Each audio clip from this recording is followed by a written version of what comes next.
ನಮಸ್ಕಾರ ಎಲ್ಲರಿಗೂ ಮತ್ತೊಮ್ಮೆ ಸ್ಕೂಲ್ ಟೆಕ್ ಕರ್ನಾಟಕ ಯೂಟ್ಯೂಬ್ ಚಾನಲ್ಗೆ ಸ್ವಾಗತ. ನೀವಿನ್ನೂ ಚಾನಲ್ನ ಸಬ್ಸ್ಕ್ರೈಬ್ ಮಾಡ್ಕೊಂಡಿಲ್ಲ ಅಂದ್ರೆ ಖಂಡಿತ ಸಬ್ಸ್ಕ್ರೈಬ್ ಮಾಡಿಕೊಳ್ಳಿ. ಅದೇ ರೀತಿ ಈ ವಿಡಿಯೋ ಲಿಂಕ್ ಅನ್ನ ನಿಮ್ಮ ಫ್ರೆಂಡ್ಸ್ಗಳಿಗೆ ಮತ್ತು ನಿಮ್ಮ ಯಾವುದಾದ್ರೂ ಶೈಕ್ಷಣಿಕ ಗ್ರೂಪ್ಗಳಿದ್ದರೆ ಅಲ್ಲಿ ಈ ಲಿಂಕ್ ಅನ್ನ ತಪ್ಪದೇ ಶೇರ್ ಮಾಡಿರಿ. ನಾವು ಇವತ್ತಿನ ದಿನ ನೋಡ್ತಾ ಇದ್ದೀವಿ ಏಕರೂಪ ನಾಗರಿಕ ಸಂಹಿತೆ UCC ಅಂದ್ರೆ ಯೂನಿಫಾರ್ಮ್ ಸಿವಿಲ್ ಕೋಡ್. ಈ ಬಗ್ಗೆ ಒಂದು ಪ್ರಬಂಧವನ್ನ ಇವತ್ತಿನ ದಿನ ನೋಡೋಣ. ಇದು ಪ್ರಬಂಧ ನಂಬರ್ 6. ಪೀಠಿಕೆಯನ್ನ ನೋಡೋಣ. ಮೊದಲು, ಭಾರತವು ವೈವಿಧ್ಯಮಯ ಸಂಸ್ಕೃತಿಗಳು, ಧರ್ಮಗಳು, ಭಾಷೆಗಳು ಮತ್ತು ಪರಂಪರೆಗಳನ್ನು ಹೊಂದಿರುವ ದೇಶ. ಈ ವೈವಿಧ್ಯತೆ ರಾಷ್ಟ್ರದ ಶಕ್ತಿಯಾಗಿದ್ದರೂ ಕೆಲವು ಕಾನೂನು ವಿಷಯಗಳಲ್ಲಿ ಜಟಿಲತೆ ಉಂಟಾಗುತ್ತದೆ. ವಿವಾಹ, ವಿಚ್ಛೇದನ, ಪಿತೃತ್ವ, ವಾರಸತ್ವ ಮತ್ತು ದತ್ತು ಎಲ್ಲ ಧರ್ಮಾಧಾರಿತ ವೈಯಕ್ತಿಕ ಕಾನೂನುಗಳಿಗೆ ಒಳಪಟ್ಟಿವೆ. ಈ ಹಿನ್ನೆಲೆಯಲ್ಲಿ ಎಲ್ಲರಿಗೂ ಒಂದೇ ರೀತಿಯ ನಾಗರಿಕ ಕಾನೂನುಗಳನ್ನು ಜಾರಿಗೊಳಿಸುವ ಏಕರೂಪ ನಾಗರಿಕ ಸಂಹಿತೆ ಅಂದ್ರೆ ಯೂನಿಫಾರ್ಮ್ ಸಿವಿಲ್ ಕೋಡ್, ಅದನ್ನೇ ನಾವು ಏನಂತೀವಿ UCC ಬಗ್ಗೆ ದೇಶದೆಲ್ಲೆಡೆ ಚರ್ಚೆ ನಡೆಯುತ್ತಿದೆ. ಇದು ಪೀಠಿಕೆ ಆಯಿತು. ಇನ್ನು ಮುಂದೆ ಅರ್ಥ ನೋಡೋಣ.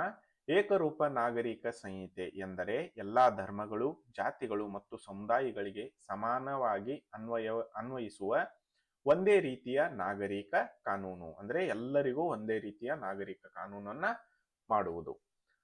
ಅಂದರೆ ವಿವಾಹ, ವಿಚ್ಛೇದನ, ದತ್ತು, ಆಸ್ತಿ ಹಕ್ಕು, ಪಾಲನೆ, ಪೋಷಣೆ ಇತ್ಯಾದಿಗಳಿಗೆ ಧರ್ಮಾಧಾರಿತ ಬೇರೆ ಬೇರೆ ಕಾನೂನುಗಳ ಬದಲಿಗೆ ಒಂದೇ ಸಾಮಾನ್ಯ ಕಾನೂನು ಜಾರಿಗೆಯಾಗುವುದು. ಇದು ಈ ಒಂದು ಪ್ರಬಂಧದ ಅರ್ಥ. ಇನ್ನು ವಿವರಣೆ ನೋಡೋಣ.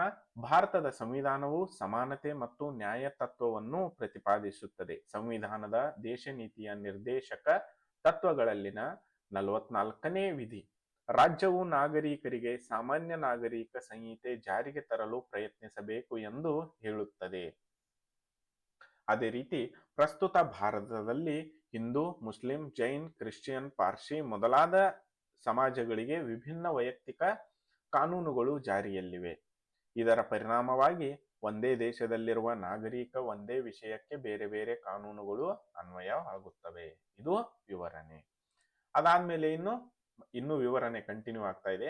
ಏಕರೂಪ ನಾಗರಿಕ ಸಂಹಿತೆ ಜಾರಿಗೆ ತರಲು ಅಗತ್ಯವಿರುವುದು ಕಾನೂನುಗಳ ಏಕೀಕರಣ, ಧಾರ್ಮಿಕ ಸಮಾಜಗಳ ನಡುವೆ ಸಂವಾದ, ಮಹಿಳೆಯರಿಗೆ ಸಮಾನ ಹಕ್ಕು, ರಾಷ್ಟ್ರದ ಏಕತೆ ಮತ್ತು ಸೌಹಾರ್ದವನ್ನು ಕಾಪಾಡುವ ಸೂಕ್ಷ್ಮ ನೀತಿಗಳು. ಇವೆಲ್ಲ ಜಾರಿಗೆ ತರಬೇಕು. ಅದಾದ್ಮೇಲೆ ಇನ್ನು ನೋಡೋಣ ಅನುಕೂಲಗಳು. ಸಮಾನತೆ ಮತ್ತು ನ್ಯಾಯ. ಎಲ್ಲರಿಗೂ ಒಂದೇ ಕಾನೂನು ಅನ್ವಯವಾಗುವುದರಿಂದ ಧರ್ಮಾಧಾರಿತ ಭೇದ ಭಾವ ಕಡಿಮೆಯಾಗುತ್ತದೆ. ಮಹಿಳಾ ಹಕ್ಕುಗಳ ಬಲಪಡಿಕೆ. ಕೆಲ ವೈಯಕ್ತಿಕ ಕಾನೂನುಗಳಲ್ಲಿ ಮಹಿಳೆಯರು ಅನುಭವಿಸುವ ಅನ್ಯಾಯ, ವಾರಸತ್ವ ಸಮಸ್ಯೆಗಳು ಕಡಿಮೆಯಾಗುತ್ತವೆ. ರಾಷ್ಟ್ರೀಯ ಏಕತೆ ಮತ್ತು ಏಕರೂಪತೆ. ಒಂದೇ ರೀತಿಯ ಕಾನೂನು ದೇಶದೊಳಗಿನ ಏಕತಾ ಭಾವನೆಯನ್ನು ಉತ್ತೇಜಿಸುತ್ತವೆ. ಕಾನೂನು ಪ್ರಕ್ರಿಯೆಯ ಸರಳತೆ. ವಿವಾಹ, ವಿಚ್ಛೇದನ ಮತ್ತು ಆಸ್ತಿ ವಿಚಾರಗಳಲ್ಲಿ ಒಂದೇ ಕಾನೂನು ಅನ್ವಯವಾಗುವುದರಿಂದ ಕಾನೂನು ಪ್ರಕ್ರಿಯೆ ಸುಲಭ. ಇನ್ನು ಸಮಾಜದ ಆಧುನೀಕರಣ. ಕಾಲಾನುಗತವಾಗಿ ಸಮಾಜವನ್ನು ಮುಂದಕ್ಕೆ ನಡೆಸಲು ಸಹಕಾರಿ.